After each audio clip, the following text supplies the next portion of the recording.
Hey, all right, so in this video, I'm going to share with you the history of my evolution in terms of my spiritual worldviews. Um, I thought that it might be interesting for some of you because I have talked about my spirituality over the years, and I haven't ever made a single video that basically shares from when I was born until this moment, all the spiritual stuff, the worldviews and the books and the religions and the influences basically that has made me who I am today. And anyway, if this is interesting, maybe you should make a video for yourself as well. It might be interesting to remember all this and to have a bit of a personal history on this. So I've got some notes here. I'll be glancing down at the notes every now and then. So it begins obviously when I was a child. A lot of people don't know I was born in Taiwan, Taipei, Taiwan, and back in the 70s and 80s, and maybe even still today, Taiwan's main religion, spiritual worldview, was what I've been researching this, and apparently we might call it Taiwanese folk religion or Chinese folk religion. A lot of people don't know. Taiwan is, people in Taiwan identify themselves as Chinese, even though it's very politically fraught. And anyway, Taiwanese, Chinese. Um, anyway, so Taiwanese folk religion or Chinese folk religion, the couple of deities. So basically, we worshipped various deities, um, and I remember going to temples when I was young with my family brought me there, and these temples had different departments, had different little rooms, and each room had a different deity, and this deity would be helping you with you get incense, and then you pray to that deity for blessings, like please help me with my homework, or another room it's like, oh, please help my parents with their business. Another room, oh, please help my family with their health or whatever. So these different deities would like supposedly bless your life in different ways. And I remember two deities in particular that I don't know why I still remember them. One was Guangong. I'm probably mispronouncing it. Guangong. He was like a red-faced deity. And apparently, I've researched this a little bit before this video, and he's the Chinese god of war. So he was a warrior. He represents, war and I guess maybe courage and fierceness and all that stuff. Um, and that was on the one hand. And the other deity was complete opposite that I remember, which was Guanyin. Guanyin is actually much more famous around the world. The goddess of mercy, of the goddess of compassion. Kuan Yin, Guanyin, however you want to pronounce it. You can look these up. Um, so these two deities were large in my childhood. One was a god of war, and one was the goddess of compassion and mercy. And so that's how I grew up. And most households that I went to as a child in Taiwan had altars that had a picture of an ancestor. So it was like ancestral worship, deity worship, like it was a mix between Confucianism, Taoism, and Buddhism. That mix, along with sort of like folk religion, was how I grew up in my first, basically, 7 years of life. And whenever I visited, I got influenced by that again in the first couple, my first 10 years, let's say.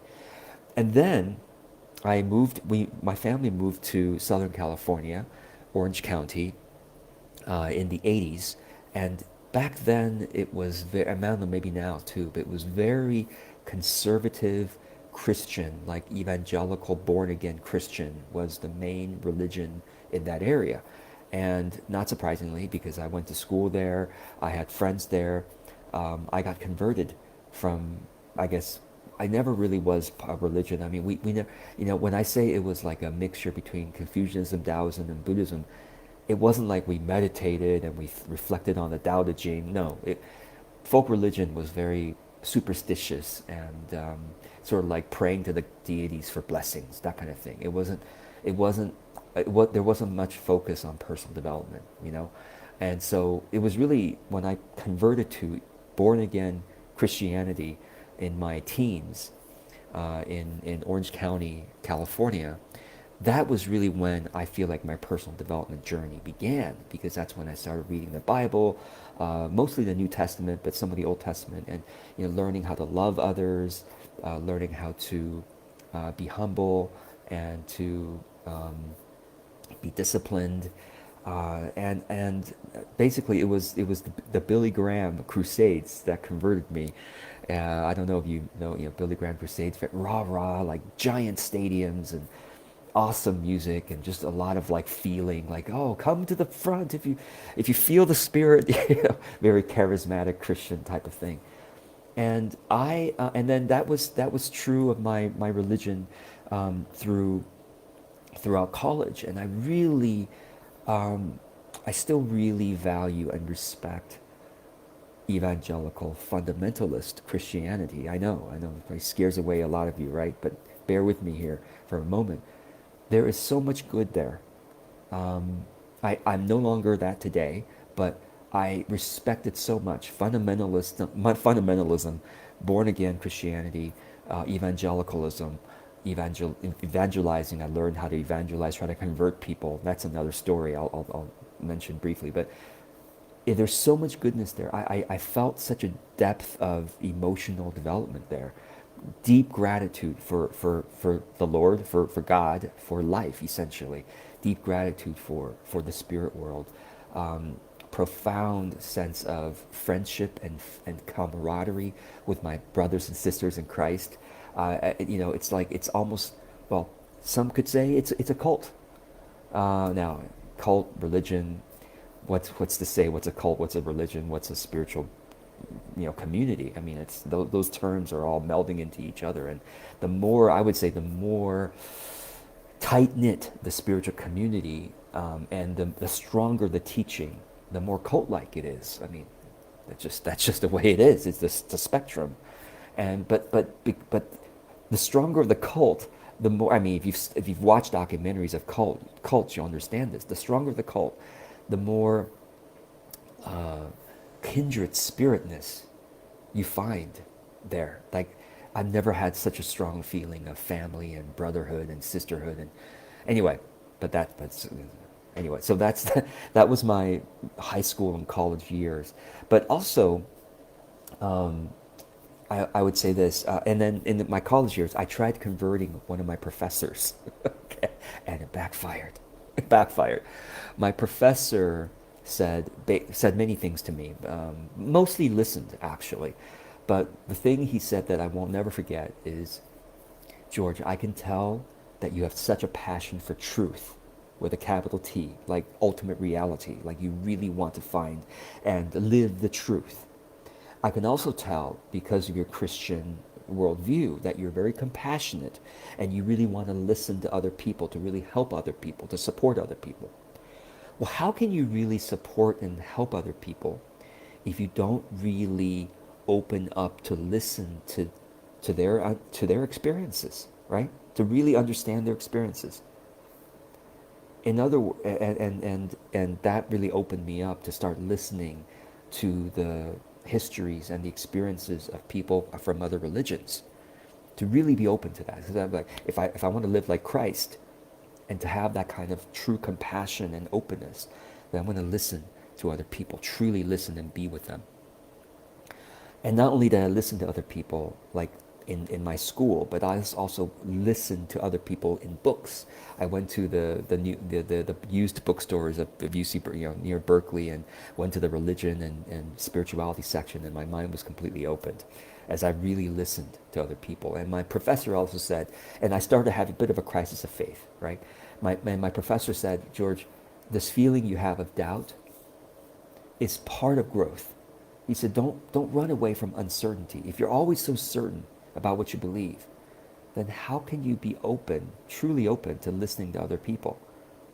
If you're so certain, like, I'm right and everyone else is wrong who doesn't believe the way I do, how can you really learn the vastness of the world and of life and of reality? Because you're just only believing this.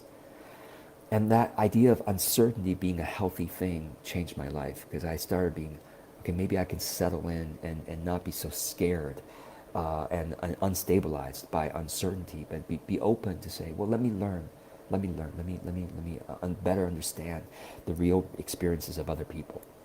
So that got, and the New Age, the New Age books at Berkeley got me looking at the New Age at that point. And I should also say, let me look at my notes here. So yes, so I went from being a conservative, evangelical, born again, fundamentalist Christian with a very narrow worldview about what is true, only what my pastor says about how to interpret the Bible, that must be true, and they gave me lots of reasons, obviously, to believing everything. And I even had a couple of months where I started an online forum with my pastor and my friends who were all trying to save me, trying to save me back to Christ. And I had honest conversations with them on the forum.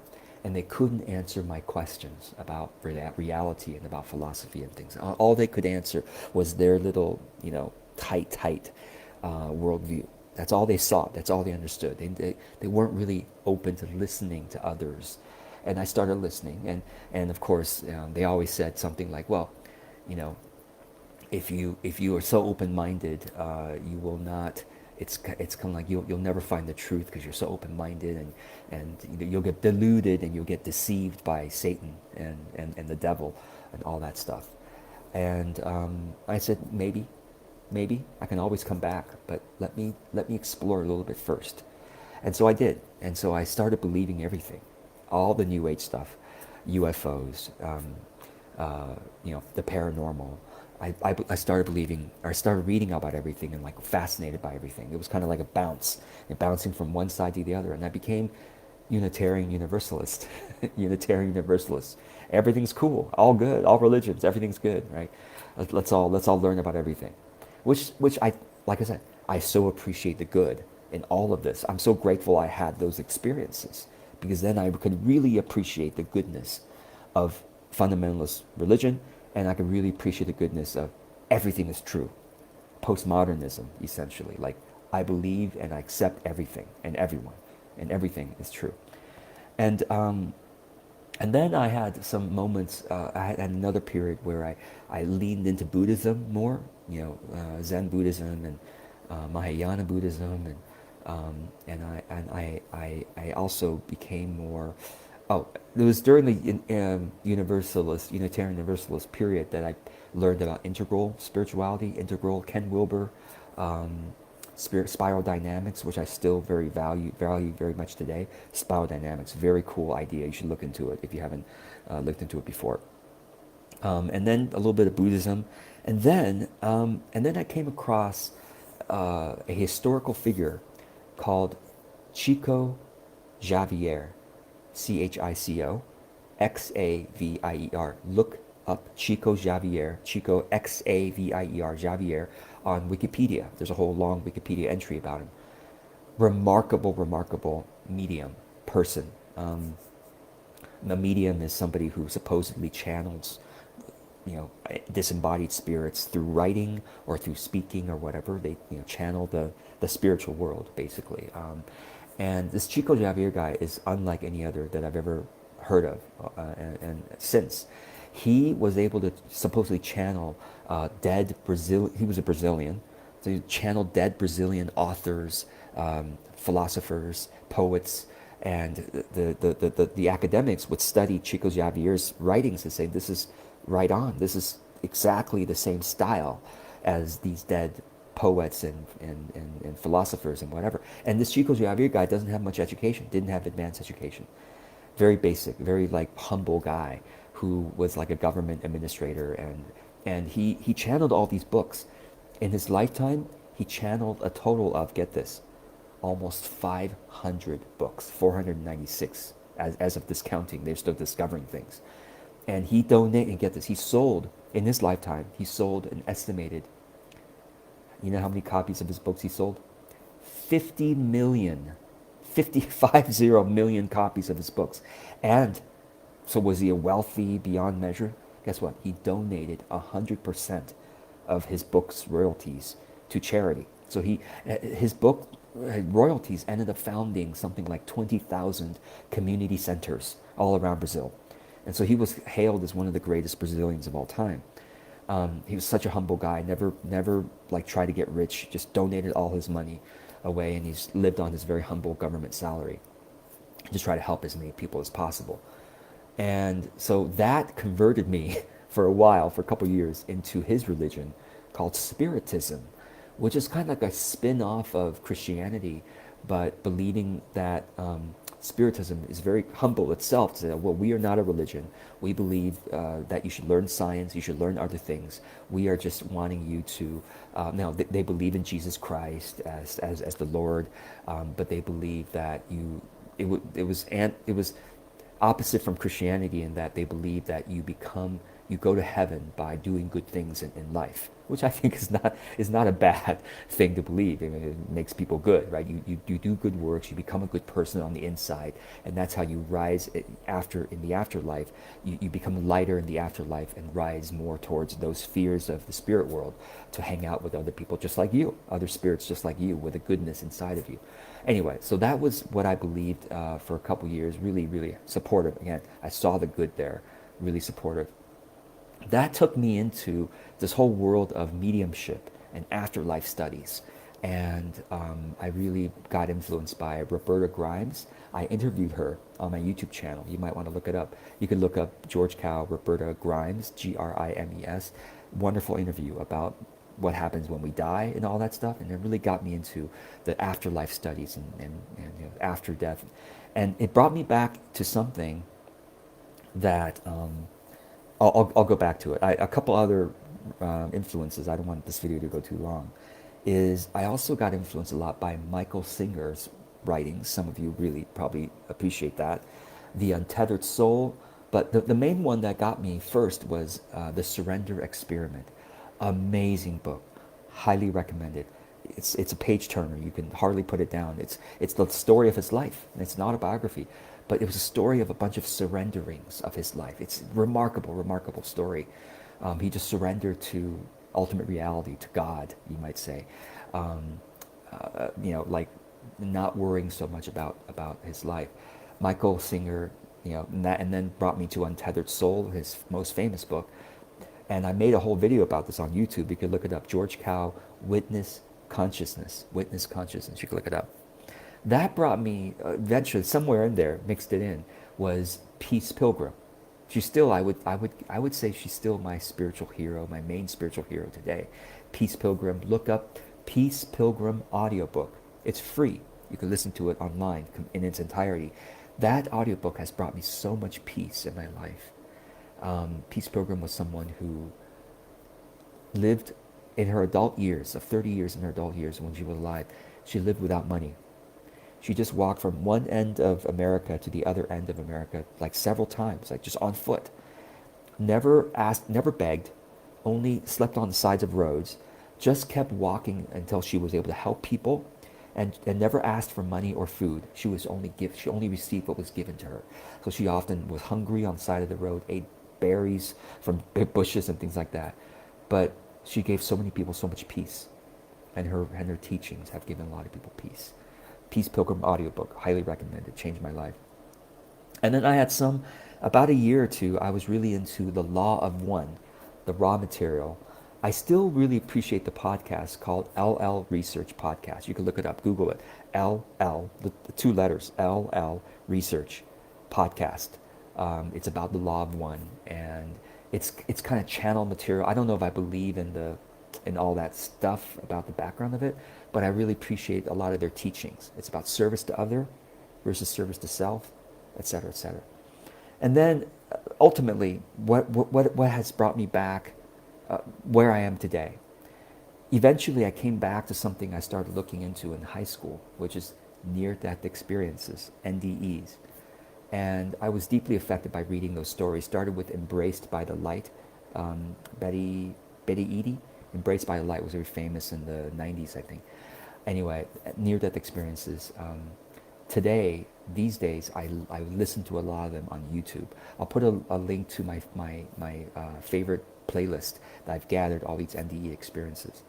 And the last thing I'll say is my favorite music today is still Christian music.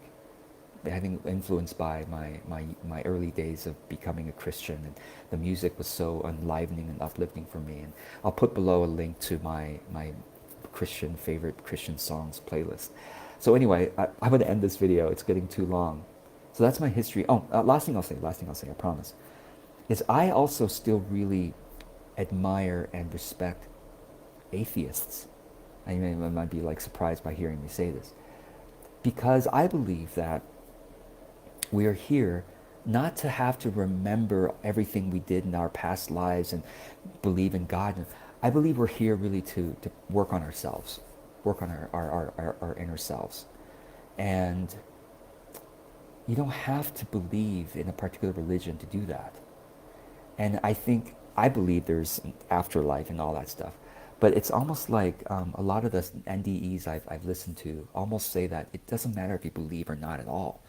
It's almost like you're looking at a cheat sheet if you believe that stuff, because it's like, if you know about the afterlife, it's almost like you're a little bit cheating, a little bit, not cheating, but it's kind of like you're getting some shortcuts. Whereas those who don't believe and still are able to work on themselves and like really believe in this reality being the only one, and work on themselves and become the best that they can be, truly, that is the hardest, and that's maybe is where they grow the most. I'm not saying believing in the afterlife is bad, but I really respect atheists and who work on themselves and be the best person they can be in their lives and to the people around them, and bring as much love as possible to everyone. So that's what I believe today. That's where I'm at. I look forward to seeing if you connect with any of this, and share with me any of your spiritual history below that you like. Thank you. Thank you for watching.